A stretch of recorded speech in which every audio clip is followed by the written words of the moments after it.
فكيف أجيب يا ويحي ومن ذا سوف يحميني أسلي النفس آگے اس پارے کا تیسرا رکوع شروع ہو رہا ہے یا ایھا الذین آمنوا استعینوا بالصبر والصلاۃ کہ اے ایمان والو تم نماز اور صبر کے ذریعے اللہ سے مدد طلب کرو۔ یہ بڑا عجیب اللہ کی طرف سے اپنے بندوں کے لیے سبق ہے۔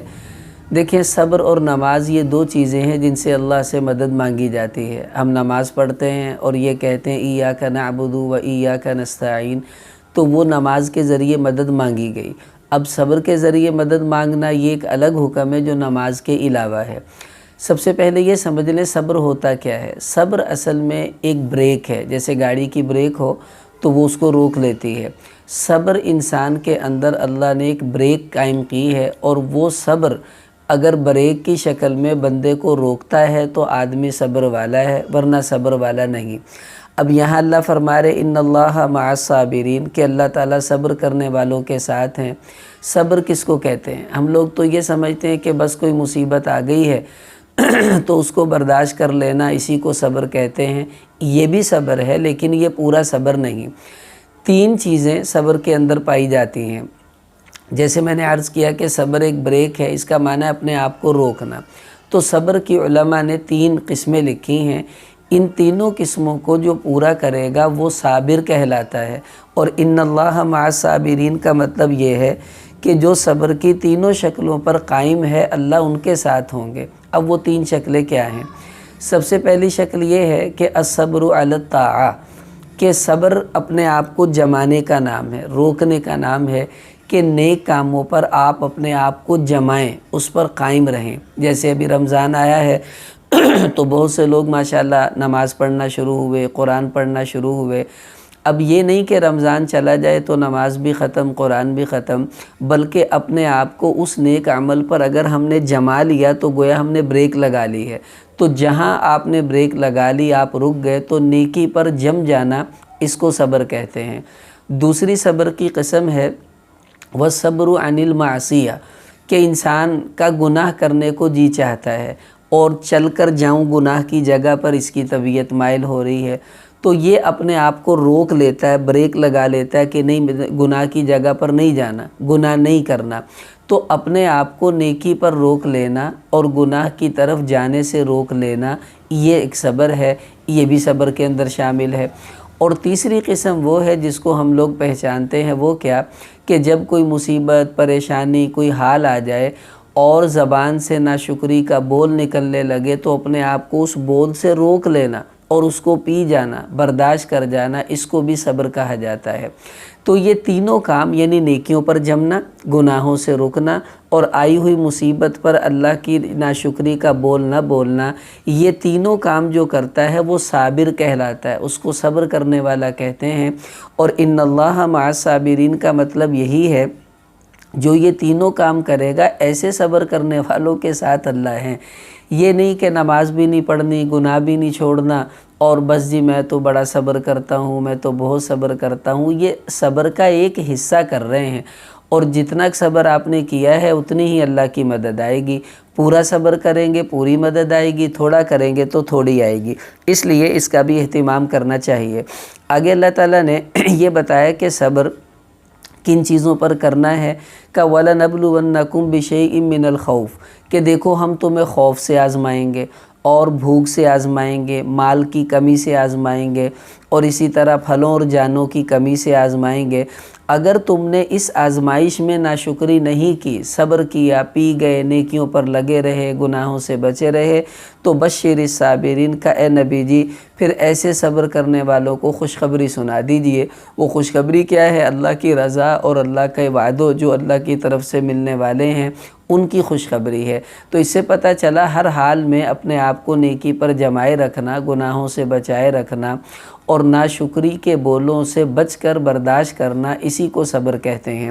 پھر بیچ میں اللہ تعالیٰ نے فرمایا وَلَا تَقُولُوا لِمَنْ يُقْتَلُ فِي سَبِيلِ اللَّهِ أَمْوَاتٍ شہداء کی فضیلت بتائی ہے کہ جو اللہ کے راستے میں قتل کر دیے جائیں، شہید ہو جائیں، تم ان کو یہ نہ کہو یہ مرے ہوئے ہیں، بل احیا، بلکہ یہ تو زندہ ہیں، ولکن لا تشعرون، لیکن ان کی زندگی تمہیں سمجھ میں نہیں آئے گی، ہیں وہ زندہ۔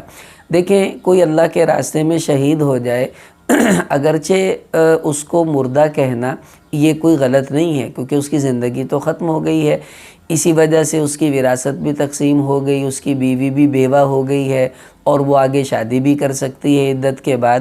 لیکن اللہ تعالیٰ نے یہاں شہداء کی زندگی کو عام مردوں کی زندگی سے تھوڑا مختلف بتایا۔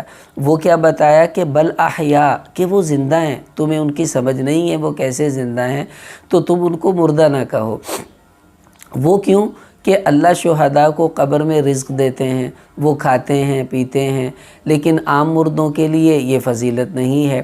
تو اس کا مطلب ہوا کہ شہداء کی جو قبر کی زندگی ہے وہ عام مردوں کی زندگی سے تھوڑی مختلف ہے، ان کو اللہ نے کوئی فضیلت عطا فرمائی ہے۔ تو جب شہید کو اللہ کہہ رہے ہیں کہ اس کو مردہ نہ کہو وہ زندہ ہیں، تو انبیاء علیہم السلام کا درجہ تو شہداء سے بہت زیادہ ہے، اس لیے نبیوں کی جو قبر کی زندگی ہے وہ شہیدوں کی زندگی سے بھی بہت اعلیٰ درجے کی ہے۔ وہ کیسے کہ شہید کی بیوی آگے نکاح کر سکتی ہے، لیکن نبی کے جانے کے بعد نبی کی بیوی کسی دوسرے سے نکاح نہیں کر سکتی، یعنی اس کا اثر ابھی بھی قائم ہے جو پہلے تھا۔ ایسے ہی شہید کی وراثت تقسیم ہوتی ہے اور نبیوں کی کوئی وراثت نہیں ہوتی، جو چھوڑ جائیں وہ صدقہ ہوتا ہے، ان کے ورثاء میں وہ تقسیم نہیں ہوا کرتا۔ تو جیسے شہید زندہ ہے ہمیں پتہ نہیں ہے، اس کی برزخی زندگی ہے، ایسے ہی اللہ جل جلالہ نے انبیاء علیہم السلام کو قبر میں زندہ رکھا ہے، اور ان کی وہ حیات برزخی حیات ہے، اور انبیاء علیہم السلام کا قبروں میں زندہ ہونا یہ تمام اہل سنت والجماعت کا اجماعی عقیدہ ہے، اس کا کوئی منکر نہیں ہے۔ یعنی نبی اپنی قبروں میں زندہ ہیں، اور اللہ کے نبی صلی اللہ علیہ وسلم نے صاف فرمایا الانبیاء احیاء فی قبورہم یصلون، کہ نبی اپنی قبروں میں زندہ ہوتے ہیں اور نماز بھی پڑھتے ہیں۔ اور خود حضور علیہ السلام نے فرمایا کہ ومن صلی علی قبری سمعتہ، کہ جو میری قبر پر آ کر درود پڑھتا ہے تو میں اس کا درود خود سنتا ہوں، اور یہ سننا زندہ ہونے کی دلیل ہے۔ تو اگر شہید کو زندہ مان رہے ہیں، حالانکہ شہید کا درجہ وہ نہیں ہے جو انبیاء علیہم السلام کا ہوتا ہے، وہ تو بڑے اعلیٰ درجے کی زندگی ہے، اس لیے انبیاء علیہم السلام اپنی قبور میں زندہ ہوتے ہیں۔ اسی عقیدے پر اہل سنت والجماعت ہمیشہ سے قائم ہیں۔ آگے اللہ تعالیٰ نے پھر یہ فرمایا کہ اگر الذین اذا اصابتہم مصیبہ، کہ صبر کرنے والوں کو جب کوئی مصیبت پہنچتی ہے تو وہ واویلا نہیں کرتے، چیختے چلاتے نہیں ہیں، بلکہ کیا کہتے ہیں انا للہ و انا الیہ راجعون، کہ ہم اللہ ہی کے ہیں، اللہ ہی کی طرف لوٹ کر جانا ہے۔ تو یہ وہ بول ہے جو صبر والوں کی زبان پر مصیبت کے وقت جاری رہتا ہے، اس لیے کوئی بھی نقصان ہو جائے فوراً کہیں انا للہ و انا الیہ راجعون، تو اللہ اس سے خوش ہوتے ہیں کہ دیکھو میرے بندے نے مصیبت کے وقت مجھے ہی یاد کیا ہے، اور مصیبت میں انسان اسے ہی یاد کرتا ہے جو مدد کر سکتا ہو، یا جس سے محبت ہو، یا جس کی طرف انسان کا دل مائل ہو۔ تو بندے کا مصیبت میں انا للہ کہنا یہ اللہ کی مدد کو اپنی طرف متوجہ کرنے کا بہت بڑا ذریعہ ہے، اور بلکہ یہاں تک روایتوں میں آتا ہے کہ اگر کافی عرصے کے بعد کوئی مصیبت یاد آئے تو اس وقت بھی انا للہ پڑھیں گے تو اس کا بھی ویسے ہی ثواب ملے گا جیسا کہ مصیبت کے وقت پڑھنے کا ثواب ملنا تھا۔ کوئی ٹھوکر لگی انا للہ پڑھیں، یہ بھی مصیبت ہے، لائٹ چلی گئی مصیبت ہے، انا للہ پڑھیں، اور کوئی نقصان خدا نہ خواستہ ہوا تو یہ انا للہ پڑھنا یہ ایمان والوں کی خوبی ہے۔ آگے اللہ تعالیٰ نے پھر اس رکوع میں فرمایا ان الصفا والمروۃ من شعائر اللہ، صفا اور مروہ یہ دو پہاڑیاں ہیں جو حرم کے باہر جب عمرے کے لیے جاتے ہیں تو یہاں پر سعی ہوتی ہے۔ یہ وہی دو پہاڑیاں ہیں جہاں اماں ہاجرہ دوڑی تھیں اسماعیل علیہ السلام کے پانی کی تلاش میں، کبھی صفا پر جاتی کبھی مروہ پر جاتی، تو اللہ کو ان کی ادا اتنی پسند آئی کہ صفا مروہ کی سعی کو اللہ نے عمرے اور حج کا حصہ بنا دیا کہ اب تمہیں بھی ایسے ہی ہاجرہ کی طرح دوڑ وہاں پر لگانی ہوگی۔ تو مرد وہاں پر تھوڑا تیز چلتے ہیں، عورتوں کو عام حالت میں ہی چلنے کا حکم ہے۔ اب یہاں اللہ نے فرمایا کہ اگر تم صفا مروہ کی سعی کرو گے تو فلا جناح علیہ، تو تم پر کوئی گناہ نہیں ہے۔ حالانکہ یہ تو واجب ہے، تو گناہ کا اس میں کیا کام ہوا؟ اصل میں ہوا یہ کہ جب مشرکین حج کیا کرتے تھے تو صفا مروہ کی پہاڑیوں پر انہوں نے بت رکھے ہوئے تھے، تو وہ صفا پر جاتے ان بتوں کو کچھ مانگتے، مروہ پر جاتے پھر ان بتوں سے کچھ مانگتے۔ تو بعد میں اگرچہ وہ بت ہٹا دیے گئے لیکن مسلمانوں کے دل میں یہ تردد تھا کہ یہاں تو شرک ہوتا رہا ہے اور یہاں تو بت پڑے رہے ہیں، تو کیا اب بھی ہم صفا مروہ کی سعی کریں گے؟ تو اللہ تعالیٰ نے اس اٹھنے والے وہم کو دور کرنے کے لیے فرمایا کہ تم اللہ کا حکم پورا کر رہے ہو، وہ پہلے کی باتیں تھی، اب تم سعی کرو گے تو تم پر کسی قسم کا کوئی گناہ نہیں ہوگا۔ آگے آیت آ رہی ہے ان الذین یکتمون ما انزلنا من البینات، کہ جو اللہ نے آیتیں اتاری ہیں، احکامات اتارے ہیں، جو ان کو چھپاتے ہیں اور لوگوں کو بتاتے نہیں ہیں، ان کی ڈانٹ ڈپٹ ہے کہ ان پر اللہ کی طرف سے لعنت ہوگی۔ ہاں اگر توبہ کر لیں تو اللہ معاف کرنے والے ہیں۔ کتمان علم یہ بہت بڑی بری بات ہے۔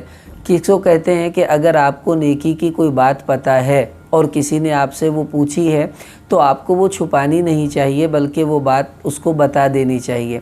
لیکن ایک مسئلہ اچھی طرح سمجھ لیں کہ کتمان علم مثلا حدیث میں بھی آتا ہے، آپ صلی اللہ علیہ وسلم نے فرمایا کہ من سئل عن شیء، کہ جس سے کوئی بات پوچھی گئی پھر اس نے وہ چھپا دی اور بتائی نہیں، تو قیامت میں الجم بلجام من النار، اس کو آگ کی لگام جو ہے وہ ڈالی جائے گی۔ لیکن یہ مسئلہ سمجھ لیں یہ کب ہوتا ہے؟ اب پورے شہر میں اگر ایک ہی بندہ بتانے والا ہے تو ظاہر ہے وہ نہیں بتائے گا تو لوگ کس سے پوچھیں گے، تو اس کو ڈانٹ سنائی جا رہی ہے۔ اگر اور بتانے والے بھی ہیں تو پھر یہ نہ بتائے، یہ کہے بھی فلاں سے پوچھ لو، تو پھر کوئی گناہ نہیں ہوگا۔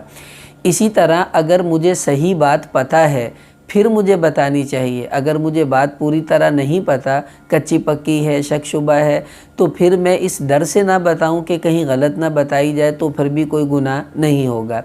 اسی طرح پوچھنے والے کی نیت عمل کرنے کی نہیں ہے، پریشان کرنے کی ہے یا ویسی وقت ضائع کرنے کی ہے، اور آپ اپنا وقت بچانے کے لیے اس کو نہیں بتاتے تو بھی کوئی گناہ نہیں ہوگا۔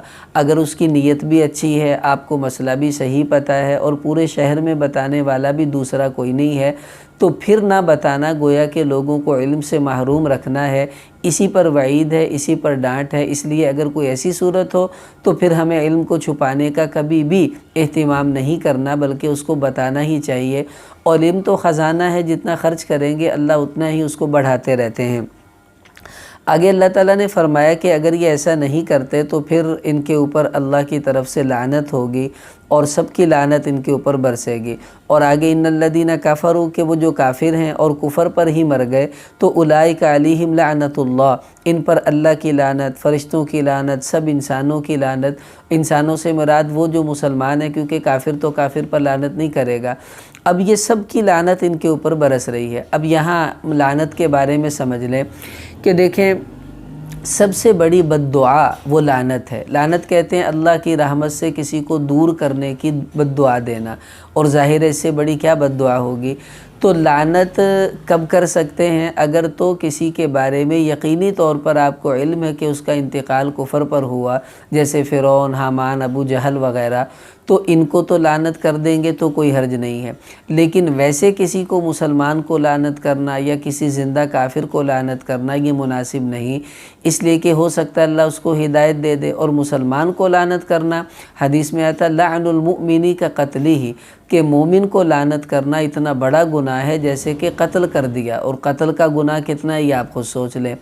ہاں اتنا ہے کہ مطلق لعنت کی گنجائش ہے، مثلا یوں کہنا کہ جھوٹوں پر لعنت ہو، چوروں پر لعنت ہو، اور دھوکہ کرنے والوں پر لعنت ہو، اب جو ہوں گے ان پر خود بخود چلی جائے گی۔